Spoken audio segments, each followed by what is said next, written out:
Tas ir ļoti svarīgi, jo tas ir gan mūsu mērķis iegādāties šādu sistēmu. Ne tikai mērķis, mēs jau esam principā virzībā uz to, lai pie mums arī tuvākajos gados šīs sistēmas atnāk, HIMARS sistēmas.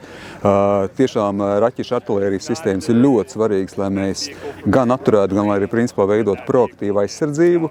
Un skaidrs, ka arī konkrēti tas, kas notiek šodien, parāda gan to savstarpējo savietojamību, gan to, ka mums ir lieliska sadarbība ar sabiedrotajiem, lieliska sadarbība ar mūsu partneriem amerikāņiem. Un tieši tā šī diena apliecina to, ka arī kamēr mēs vēl nonākam paši pie savām sistēmām, tikmēr mums ir lieliska sadarbība un principā aizsardzība tiek stiprināta ar sadarbībā ar mūsu partneriem. Šodienas scenārijs bija, ka HIMARS vienībai atbraucot uz Latviju ar lidmašīnu, ātri tiek nogādāt šaušanas pozīcijā un tiek iznīcināti mērķi. Principā šai sistēmai spējas ir šaut daudz lielākā attālumā, sākot ar 75 km līdz pat 500, ja tiek lietotas speciālas raķetes.